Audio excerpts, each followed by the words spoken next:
اعتراض کرتے ہیں کہ امام اعظم کسی کی تقلید نہیں کرتے تھے، چنانچہ وہ غیر مقلد ہوئے، ہم بھی غیر مقلد اور امام صاحب بھی غیر مقلد، اس لیے ہم حق پر ہیں۔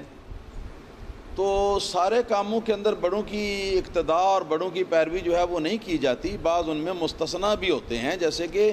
حضور نبی کریم رؤوف الرحیم صلی اللہ تعالیٰ علیہ وسلم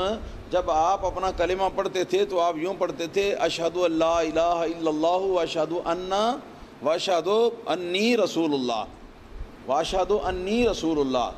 کہ میں گواہی دیتا ہوں کہ اللہ تعالیٰ کے سوا کوئی عبادت کے لائق نہیں، وحدہ لا شریک لہ ہے، اور میں اس بات کی گواہی دیتا ہوں کہ میں اللہ کا رسول ہوں۔ اب اگر کوئی بیوقوف یہ بات کہے کہ جو کچھ اللہ تعالیٰ کے رسول نے کیا میں تو وہی کروں گا، تو وہ سیدھا وہ یہ کہہ کے اپنے آپ کو تو وہ کافر ہوگا نہیں، یا دائرہ اسلام سے خارج ہوگا یا نہیں ہوگا؟ تو یہ اس طرح کے الٹے سیدھے سوالوں کا یہ تردیدی جواب ہے۔ تو بات یہ ہے کہ اس طرح کے اور بھی کئی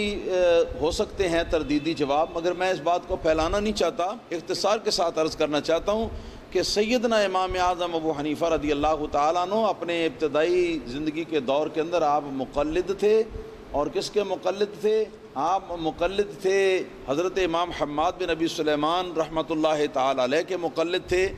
اور جس وقت آپ درجہ اجتہاد کو پہنچ گئے تو درجہ اجتہاد پر پہنچنے کے بعد جب آدمی مجتہد کے درجے پر پہنچ جائے تو اب اس کے لیے جائز نہیں ہوتا کہ وہ کسی کی تقلید کرے، بلکہ اس کے لیے یہ ضروری ہوتا ہے کہ وہ خود اجتہاد کرے اور اپنے اجتہاد کے اوپر عمل کرے۔ بات آپ سمجھیں کہ نہیں؟ تقلید نہ کرنے کی اجازت صرف مجتہد کو ہے، تو اگر تم بھی مجتہد ہو تو امام اعظم ابو حنیفہ رحمۃ اللہ علیہ کی طرح تقلید نہ کرو، ہاں جی، لیکن کبھی شکل اپنی آئینے میں دیکھ لینا کہ کیسے مجتہد آپ۔ حیدرآبادی اپنی کتاب ہدیۃ المادی کے اندر لکھتے ہیں کہ لا بد للعامی من تقلید مفتن او مجتہد، کہ جو عامی شخص ہے یعنی اجتہاد کی قوت نہیں رکھتا، اس کے لیے ضروری ہے کہ کسی مجتہد کی وہ تقلید اور پیروی کرے۔ تو تم اپنی حالت کو دیکھو،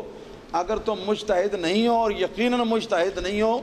تو جب مجتہد نہیں ہو تو تمہارے لیے حکم کیا ہے؟ تمہارا اپنا ہی سردار علامہ نواب وحید الزمان حیدرآبادی کہہ رہا ہے کہ تمہارے لیے کسی مجتہد کی تقلید کرنی جو ہے وہ ضروری ہے، مجتہد کی تقلید اپناؤ، اور اگر اجتہاد کے درجے پر پہنچ جاؤ تو پھر واقعی امام اعظم ابو حنیفہ رحمۃ اللہ تعالیٰ علیہ نے اجتہاد کا طریقہ اختیار کیا، تم بھی کر سکتے ہو۔